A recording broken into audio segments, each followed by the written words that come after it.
Que a graça e que a paz do nosso Senhor Jesus estejam com todos vocês.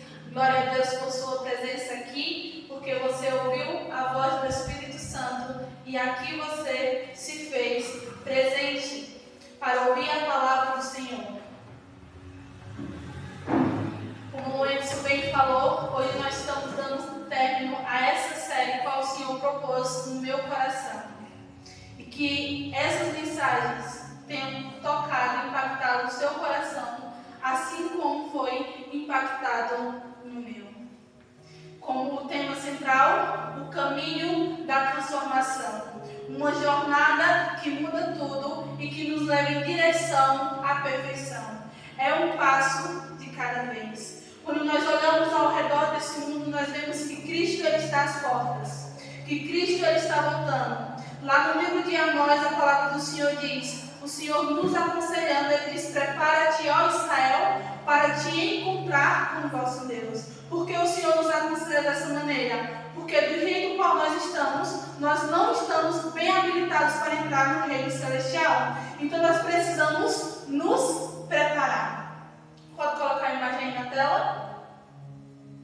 E no primeiro dia nós vimos que é necessário haver uma mudança de rumo em nossa vida. Nós precisamos sair da lama do pecado onde nós estamos afundados. E o primeiro passo é o reconhecimento. Nós precisamos reconhecer quem nós somos, a natureza pecaminosa que nós carregamos, que nós somos escravos do pecado, que não há nenhum justo, nenhum sequer, que a nossa justiça é dada como trapos de imundícies, que a nossa mente ela é corrupta, que a nossa mente ela é enganosa.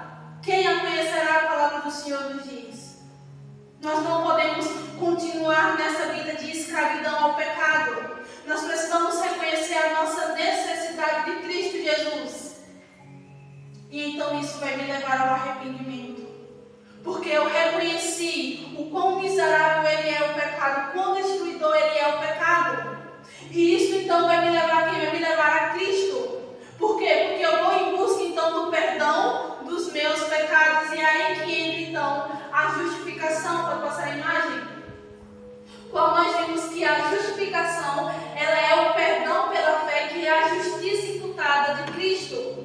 Cristo ele nos redime, ele nos resgata da penalidade do pecado pela justificação, qual é uma obra 100% de Deus, que é o sacrifício de Jesus na cruz, que é o perdão pelos méritos de Cristo. Ele nos dá a paz, ele nos coloca em paz, ele nos reconcilia então com Deus.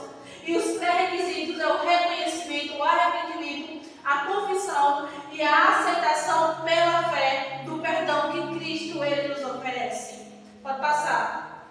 Mas no segundo dia, nós vimos a respeito da santificação. Um processo que dura toda uma vida. A justificação é o que Cristo fez por nós. A santificação é o que Cristo ele faz em nós. Vou passar a imagem. E como nós vimos ontem, a santificação no sentido da transformação do nosso caráter, que é a justiça comunicada de Cristo, é uma obra 100% de Deus transformar o nosso caráter. O poder, ele vem de Deus de transformar o nosso caráter, porque este é o nosso problema. Porque nós estamos destituídos da glória de Deus e a glória de Deus é o seu caráter. E aí estão alguns conceitos e a explicação. Qual é a origem? A santificação ela vem de quem? Vem de Deus pelo Espírito Santo. A base é a fé em Cristo, a justificação e a permanência na palavra. Eu preciso permanecer na palavra de Deus. Evidência, obediência aos mandamentos, frutos do Espírito. Por quê? Porque nós não podemos obter a santificação, ou seja, não podemos obter a transformação do nosso caráter quando nós estamos em desobediência aos mandamentos de Deus. Um processo dura uma vida inteira e envolve uma luta contra o pecado. E qual é então a participação humana? Deixar de contemplar o mundo, estudar profundamente a Bíblia, transmitir o Evangelho e ter uma vida de oração. E isso se trata da consagração a Deus. Eu estou me consagrando a Deus diariamente. Eu estou lutando contra a minha vontade pecaminosa e eu estou indo em busca de de ajuda e força e poder na fonte. Pedindo ao Senhor que Ele me ajude e que Ele me auxilie para que Ele possa transformar o meu caráter. Pode passar a imagem? Então, a justificação, a pessoa recebe do Senhor Jesus Cristo. Na santificação, a pessoa aprende a andar em harmonia com a vontade de Deus. Cristo, Ele passa a habitar em nós. Como o apóstolo Paulo, ele diz: estou crucificado com Cristo, não obstante, vivo eu, mas vive Cristo em mim. É questão de um momento na justificação. A santificação requer toda uma vida. Na justificação, Cristo, Ele nos redime, Ele está nos resgatando da penalidade do pecado. E na santificação, Cristo está nos resgatando do poder do pecado. Mas o que é que nós vamos abordar hoje? Pode passar a imagem. Aí, no comentário bíblico adventista, no volume 7, página 190, diz assim: a habitação de Cristo no coração, ou seja, na minha mente, na minha vida, no meu interior, está evidenciando que o poder da graça trabalha para transformar o caráter. Isso foi o que nós vimos ontem pela manhã. Com isso, torna-se então real a esperança do quê? Da glorificação. O cristão, ele vive no reino da graça hoje, que é o tempo em que nós estamos vivendo, o que lhe assegura que um dia habitará com Cristo no reino da glória. Pode passar a imagem. Então hoje nós vamos falar a respeito da glorificação. Mas o que seria então a glorificação? Quando é que esta vai acontecer? E em quem ela há de acontecer? Pode passar a imagem? Paulo, nas cartas aos Filipenses, capítulo 3, versículo 20 e 21, diz assim: mas a nossa cidadania está nos céus, de onde também esperamos o Salvador, o Senhor Jesus Cristo, que transformará o nosso corpo vil para ser conforme o seu corpo glorioso, de acordo com o trabalho pela qual Ele é capaz de submeter todas as coisas para si mesmo. Há uma palavra aí que ela está destacada de todas as outras, que é o quê? Transformará. Mas qual é o seu significado no grego? Pode passar a imagem. A palavra em grego é metachematizo, que significa o quê? Mudar a forma de transformar, que indica que haverá uma mudança radical no corpo de quem? Dos redimidos. Uma mudança extraordinária que Cristo vai realizar. E embora a identidade original ela seja preservada, mas haverá uma mudança radical nos redimidos. A glorificação, ela é a transformação do nosso corpo vil. Cristo, Ele vai transformar o nosso corpo conforme o seu corpo glorioso. E olha só o que diz no comentário bíblico adventista, pode passar a imagem. Volume 7, página 160. Os redimidos não possuirão apenas o caráter de Cristo. Olha que extraordinário isso. Não é apenas o caráter dele, mas também serão revestidos em um corpo imortal, semelhante ao de Jesus desde a sua ressurreição. Quando Cristo ele foi ressuscitado, seu corpo também foi glorificado, e nós teremos um corpo semelhante ao de Cristo. Essa transformação completa a obra redentora em que o coração de Paulo estava posto e onde deve estar posto o nosso coração. O cristão ele deve viver plenamente a semelhança de seu mestre. O nosso coração precisa estar posto nisso. Eu quero ser mais e mais semelhante a Jesus, e isso vai se concretizar na glorificação. Pode passar a imagem. 1 Coríntios 15, versículos 51 e 53 diz assim: eis aquilo que vos digo, um mistério. Nem todos dormiremos, mas todos seremos transformados em um momento, em um piscar de olhos, ante a última trombeta, porque a trombeta soará e os mortos serão ressuscitados incorruptíveis, e nós seremos transformados, porque é necessário que este corruptível se revista da incorruptibilidade, e que isto que é mortal se revista da imortalidade. É necessário acontecer esse processo. Mas olha só o que o comentário diz, pode passar a imagem? O que é que Paulo ele está destacando nesse versículo? Paulo ele chama a atenção para o fato de que alguns não morrerão. Nem todos haverão de passar pela morte, mas serão transladados do estado físico imperfeito para o estado celestial perfeito. E essa mudança instantânea os fará como os santos ressuscitados, que terão um corpo glorioso, assim como o de Cristo. E o que é que pode um cristão almejar mais do que ser semelhante ao seu mestre? Nós devemos almejar por esse dia, por esse encontro, porque ele está marcado, o Senhor prometeu. E sabe quando é que ele vai acontecer? Sabe quando essa transformação ela vai acontecer? O texto diz: ante a última trombeta, a trombeta soará, os mortos em Cristo ressuscitarão incorruptíveis e nós seremos transformados. Isto implica que é na segunda vinda de Jesus que essa transformação do nosso corpo ela há de acontecer. Pode passar a imagem.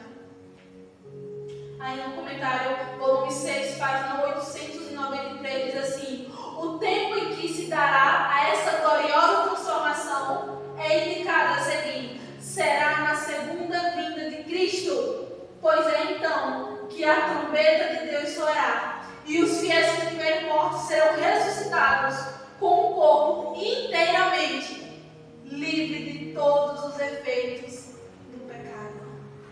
Sabe o que isso significa? Que não mais dor, não mais morte, não mais tristeza, não mais choro, não mais doença, não mais deficiência. Nós teremos um corpo livres das consequências do pecado, dos efeitos do pecado. Aquele que era cego, ele vai voltar a enxergar. Aquele que era aleijado, ele vai andar.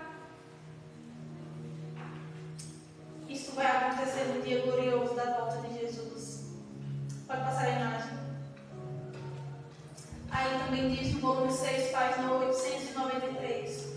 Então os salvos que estiverem vivos e o quê? E ansiosos pela vinda do Senhor, passarão por uma maravilhosa mudança, em que todos os traços de corrupção e imperfeição serão o quê? Serão removidos de seu corpo, que se tornará como o corpo glorioso de Cristo. O que há de acontecer com aqueles que estão mortos, que vão ressuscitar, também vai acontecer com os redimidos que estiverem o quê? Vivos. Imagine que aqueles que estão ansiosos, porque o texto diz que aqueles que estão vivos e ansiosos pelo retorno de Cristo passarão pela maravilhosa experiência de serem levados da terra para o céu sem passarem pela morte. Assim como Elias, assim como Enoque. Isso é algo extraordinário que o ser humano ele há de experimentar. Mas eu pergunto, quanto é que você tem almejado a volta de Jesus? O quanto você tem ansiado por esse encontro maravilhoso? Porque o texto diz que é aqueles que estão ansiosos para o retorno de Cristo é que vão experimentar essa coisa extraordinária. Do jeito que você está, com esse corpo, nesse estado, você não vai entrar no céu. Pode passar a imagem. Volume 6, página 893 e 894. É essencial que ocorra uma mudança no corpo dos santos, seja pela ressurreição com o corpo imortal e incorruptível, ou pela transformação sem ver a morte, pois não podem entrar no paraíso com as marcas da corrupção, com as marcas do pecado. Nós não podemos entrar no céu desse jeito. Nós não podemos herdar o reino dos céus. E sabe por quê? Pode passar a imagem. Volume 9, página 407, está no Tratado de Teologia Adventista. O corpo glorioso é o corpo livre da vulnerabilidade e do cativeiro ao pecado e à morte, livre para viver como Deus Deus pretendia originalmente. O pecado, ele precisa ser erradicado.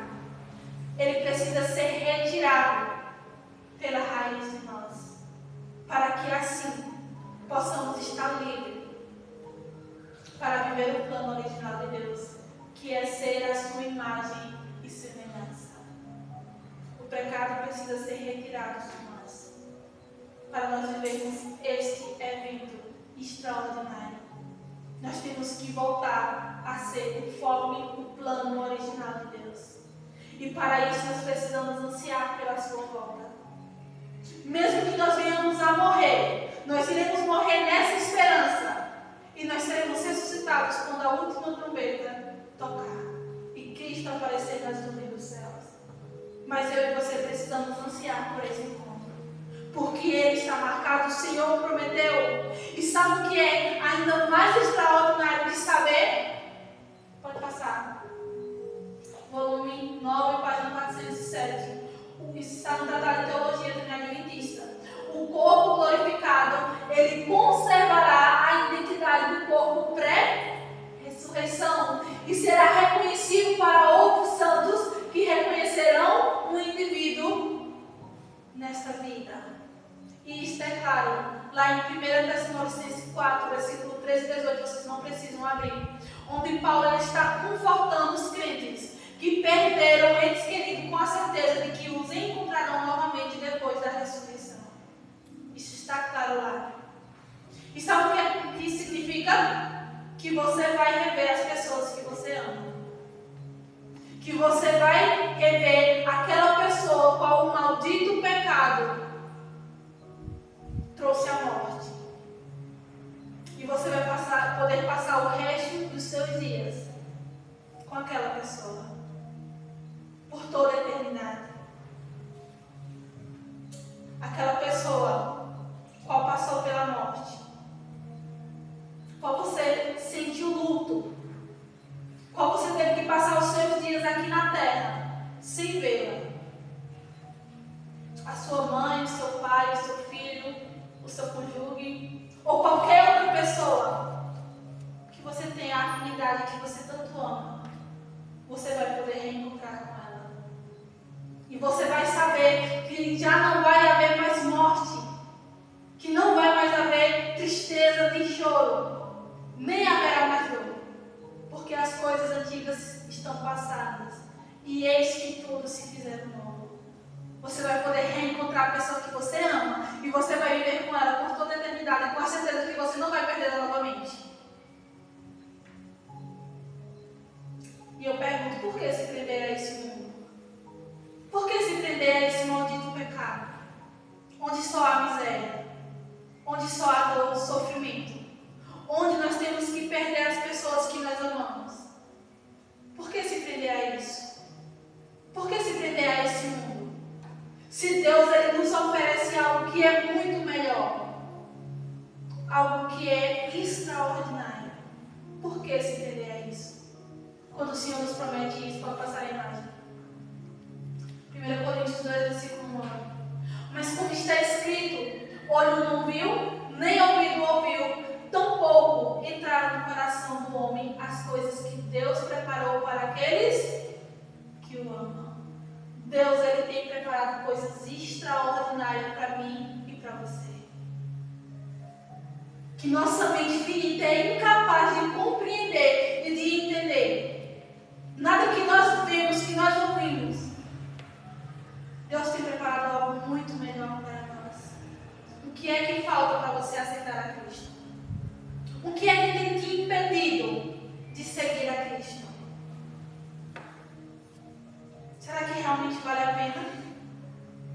Vale a pena você abrir mão do céu, de ter um corpo novo, de rever as pessoas que você ama e de principalmente você poder olhar nos olhos de Jesus, de poder o abraçar, o chamar de Pai e dizer: este é o Senhor quem eu aguardava.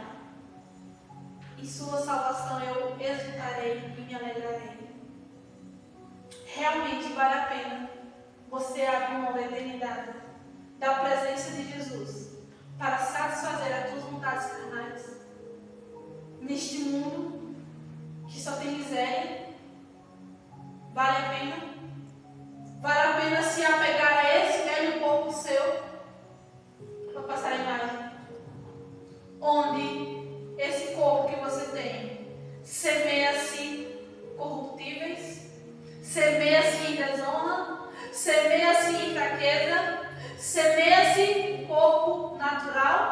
análogo ao homem terreno, sujeito à morte eterna? Vale a pena você se apegar a esse corpo, a essa vida que você possui hoje, nesse mundo que você vive?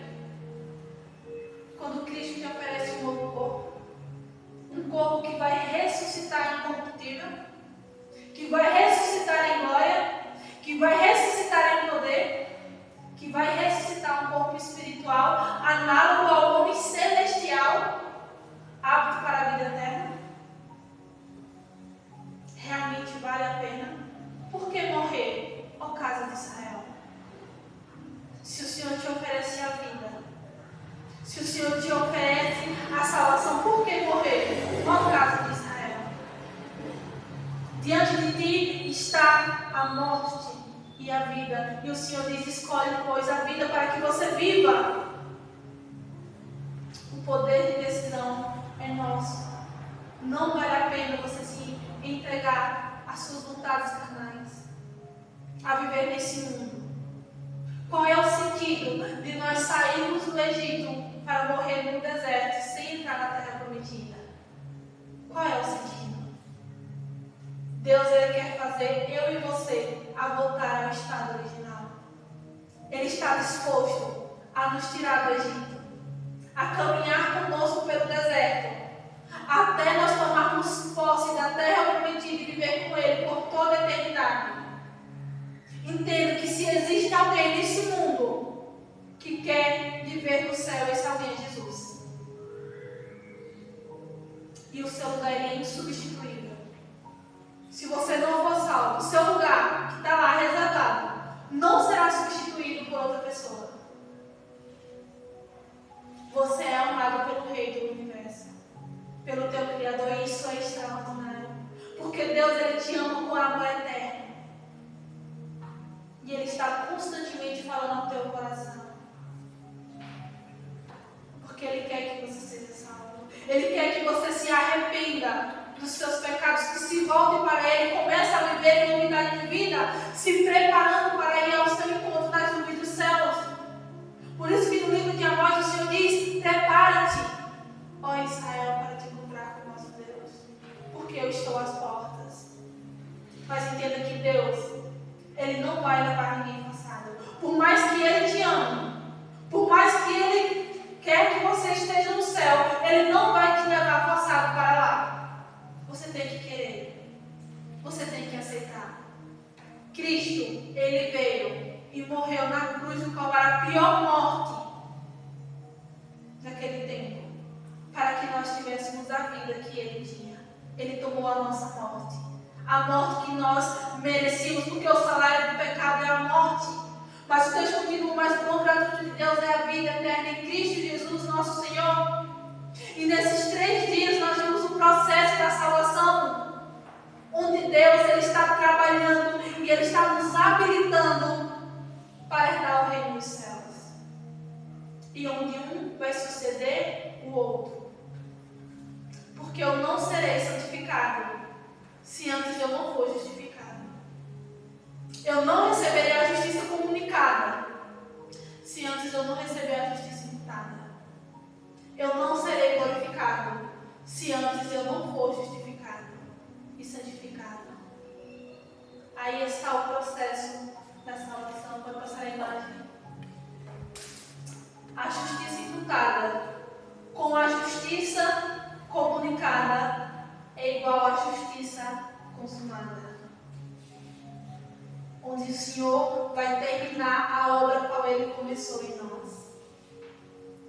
Vai nos levar de volta ao plano original de Deus. Precisamos passar por esses 3 processos para que o Senhor conclua a obra de fazer voltar no homem a imagem, a sua imagem e a sua semelhança. E olha só o que a serva do Senhor diz, para passar a imagem. Quando Cristo vier, o nosso corpo indigno, ele será transformado, assim é um fato, se nós estivermos nele, é claro. E se tornará semelhante ao seu glorioso corpo. Mas o quê? Mas o caráter indigno não será então santificado. Por quê? Porque quando é que o nosso caráter é transformado? É na santificação.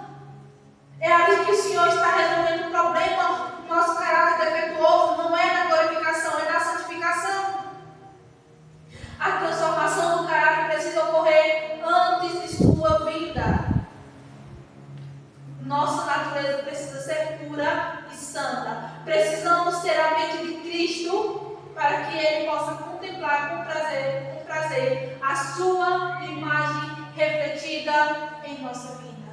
Não pense que você pode pular as etapas, que você pode pegar um atalho e chegar no final e receber a recompensa que é a coroa da vida. Porque não vai acontecer. Nós podemos dizer, pode passar a imagem, que a justificação ela é o começo. Cristo ele está nos redimindo, nos resgatando da penalidade do pecado. Ele está colocando agora nós com outra posição diante de Deus. Na santificação nós podemos dizer que é o meio, qual o Senhor está nos resgatando do poder do pecado. E na glorificação podemos dizer que é o fim, como também o início de uma vida totalmente livres do pecado. No momento da segunda vida e da ressurreição, Cristo ele nos redime da presença do pecado. Ele será retirado de nossa vida. Portanto, nós entendemos que a glorificação, vou passar a imagem, que a glorificação ela é a transformação do nosso corpo, que é a justiça consumada. Quando o Senhor vai terminar a obra de nos fazer voltar ao estado original, qual também é uma obra 100% de Deus, transformar o nosso corpo corruptível. Ele é quem vai fazer isso. E quais são os pré-requisitos? É exatamente os pré-requisitos da justificação, que é o que Deus fez por mim. É aceitar pela fé o sacrifício de Cristo. É reconhecer quem eu sou. É aceitar o perdão que Ele nos oferece, como também a santificação, que é o que Deus faz em mim. É a habitação de Cristo no meu interior, é Cristo transformando o meu caráter, e é eu me consagrando diariamente ao Senhor, para que Ele possa agir na minha vida, porque sem Ele nada nós podemos fazer. E contudo, nós vimos que precisa haver o quê? Uma união entre o humano e o divino, porque Deus ele não vai levar ninguém forçado para o céu. Nós precisamos cooperar com o Senhor. Nós precisamos aceitar o seu sacrifício na cruz. Aceitar o perdão que Ele nos oferece. Entendemos que sem Ele nada nós podemos fazer. E é nos consagrar a Ele diariamente, para que Ele possa transformar o nosso caráter. E assim há de acontecer a glorificação, que é a transformação do nosso corpo, onde o Senhor irá nos fazer voltar ao estado original. O Senhor quer realizar essa obra extraordinária na nossa vida.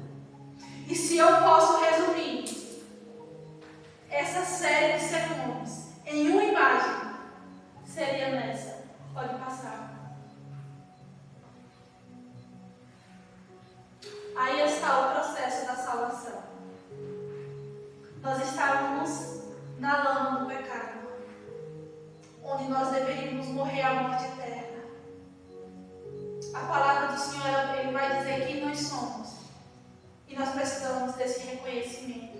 Porque se eu não reconheço quem eu sou, é impossível eu ir até Cristo. Eu preciso reconhecer a minha real condição e a necessidade que eu tenho no Salvador. E esse reconhecimento vai me levar ao arrependimento. Um arrependimento genuíno. Um arrependimento que vai me levar ao afastamento do meu pecado. E vai me levar então à justificação, porque eu vou em busca do perdão por Cristo. E eu vou avançar. Entenda que até a justificação, as manchas do pecado estão em nós. Não saiu. Estamos ali manchados, avançando, degrau por degrau. Mas ainda nós estamos manchados. Porque na justificação, o Senhor resolve o problema dos pecados do passado. Para resolver o problema do pecado no presente. O nosso caráter defeituoso é na santificação. Mas você se atente que na santificação começou a sair algumas manchas do pecado, porém não totalmente. Por quê? Porque essa vai acontecer na glorificação. Quando o pecado ele será literalmente erradicado por completo de nós. Aí sim limpos do pecado e estaremos aptos para nos encontrar com o Senhor. Mas vocês conseguem ver que Cristo, Ele é a escada. Por que Cristo é a escada? Desde o início até o final. Por que Cristo é a escada? Porque Ele mesmo afirma. Pode passar a imagem. Disse Jesus: eu sou o caminho, a verdade e a vida. Ninguém vai ao Pai senão por mim. Você consegue sair na alma do pecado sozinho? Não consegue. Jesus, Ele é a escada. Pode passar a imagem. Ele também afirma: eu sou a porta. Se alguém entrar por mim, esse será salvo. Somente se nós entrarmos por Cristo é que nós seremos salvos. Entrará e sairá e achará passagem. Encontrará a salvação que somente eu posso oferecer. Olha só o que a serva do Senhor afirma também, inspirada pelo Espírito Santo, para passar a imagem. No caminho a Cristo, capítulo 2, página 18. Por nós mesmos é impossível nós escaparmos do abismo do pecado em que nós estamos afundados. É impossível. É impossível você sair da lama do pecado sem Cristo. Porque é Cristo que apresenta a você a sua real condição. É Ele que vai te convencer da sua real condição. É Ele que vai fazer você reconhecer quem você é. Nosso coração, ele é mau. Como a palavra do Senhor diz, é enganoso, é corrupto, quem o conhecerá? E não conseguimos mudá-lo. Nós não conseguimos. Não conseguimos, mas Cristo, Ele consegue. Pode passar a imagem. E ela afirma: Cristo é o quê? É a escada. A base é colocada firmemente na terra em sua humanidade. Cristo, Ele colocou. Ela é firmada na terra pela humanidade, porque Ele se tornou homem. O degrau mais alto atinge o trono de Deus em sua quê? Em sua divindade. Porque Cristo também é Deus. A humanidade de Cristo cinge a humanidade caída, ao passo que sua divindade se apodera do trono de Deus. Mas ela continua dizendo, pode passar a imagem: nós somos salvos galgando um degrau da escada após o outro. Nós precisamos avançar, olhando para quem? Para Cristo. Apegando-nos a quem? A Cristo. Ascendendo passo a passo à altura de quem? De Cristo. Cristo é o nosso Salvador. A cada degrau que a gente for subir, nós precisamos olhar para Jesus, de modo que Ele se torne para nós sabedoria e justiça e santificação e redenção. Os nossos olhos precisam estar em Cristo Jesus. Você saiu da lama do pecado, você não pode estar olhando para lá novamente. Por quê? Porque você aceitou o perdão de Cristo. Então agora você precisa olhar para aquele que te conferiu o perdão. Aquele que pegou na tua mão e te ajudou a subir um degrau e a avançar. Pode passar a imagem. E aí está: fé, virtude, conhecimento, temperança, paciência, piedade, amor fraternal e caridade são os degraus dessa escada. Todas essas virtudes devem ser manifestadas onde? No caráter cristão, no nosso caráter. E fazendo isto, nunca jamais tropeçareis, porque assim vos será amplamente concedida a entrada no reino eterno de nosso Senhor e Salvador Jesus Cristo. Nós precisamos avançar, degrau por degrau, olhando firmemente para o autor e consumador de nossa fé. E assim como Paulo, nós haveremos de dizer: eu estou crucificado com Cristo, não obstante eu vivo. Mas Cristo vive em mim. E a vida que agora vivo na carne, eu vivo pela fé no Filho de Deus que morreu e se entregou por mim. O nosso coração precisa estar posto na esperança que eu vou voltar a ser a imagem e semelhança de Cristo. O nosso eu, ele precisa ser perdido de vista. Nós precisamos parar de falar tanto do homem e passar a falar e exaltar mais a Cristo. Os nossos esforços não podem estar em obedecer à lei. Não. Os nossos esforços precisam estar em contemplar mais a Cristo. E tudo vai ser possível, porque Cristo ele vai habitar em mim. Nós não podemos nos esquecer que pelo contemplar nós somos transformados. Os meus esforços precisam, eu vou buscar a Cristo, eu vou olhar para Cristo, eu vou buscar poder na fonte, porque sem Ele nada você pode fazer. Não pense que você pode obedecer os mandamentos de Deus sem a ajuda do Senhor. Pelo menos não como convém. Se nós estivermos buscando as coisas pela motivação errada, não importa o que a gente faça, não importa o que você faça, para Deus a sua justiça e a minha justiça é dada por trapos de imundícies. Só estaremos dignos de estar à presença de Deus e habitar no reino celestial se Cristo habitar em nós, se Cristo agir em nossa vida. O plano da redenção ele se cumpriu em Cristo e somente Cristo pode nos habilitar para entrar pelas portas da cidade santa, porque Ele diz: eu sou a porta, eu sou o caminho, ninguém vai ao Pai senão por mim. Um caminho da transformação, uma jornada que muda tudo, que vai nos levar à perfeição. Qual é o passo de cada vez? Pode parecer que vai demorar, mas se nós permanecermos com os olhos fixos em Jesus, subindo degrau após degrau, nós seremos transformados e nós veremos a face daquele que reina para todos sempre. Nós somos salvos pelo subir degrau a degrau, passo após salvo, para o alto ideal de Cristo para nós.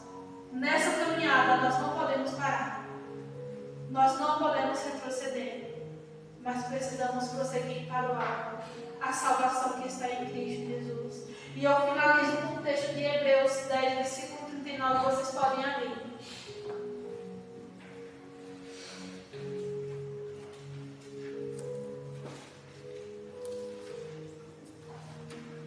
Hebreus 10, versículo 39. Amém? Nós, porém, não somos daqueles que recuam para a perdição. Aquele que começa a subir a escada, mas que recua, que começa a olhar para trás, ele está recuando para a perdição. Então nós não podemos ser desse, mas sim daqueles que creem para a salvação da alma, para a salvação da vida. Aquele que permanece com os olhos fixos em Jesus. Essa mensagem não pode ser um ruído branco na sua vida. O Senhor quer que haja uma mudança de rumo em sua vida. E Ele está te chamando. Que você possa responder positivamente à voz do Espírito Santo. E tomar uma decisão. Mais semelhante a Jesus eu quero ser. E tenha certeza que há perdão. Porque Cristo morreu. E Ele nos concede o perdão dos nossos pecados. Ele nos resgata da penalidade do pecado. Há poder na santificação. Porque Cristo ele vai nos conferir esse poder para que o nosso caráter ele seja transformado e a paz. Porque Cristo promete um mundo perfeito, livres do pecado e de suas consequências. O pecado ele será erradicado de nós. E nós vamos experimentar o que nós não conseguimos experimentar neste mundo. Uma paz que excede todo entendimento. Há perdão, poder e paz. Vamos ficar de pé e vamos louvar a nosso Deus.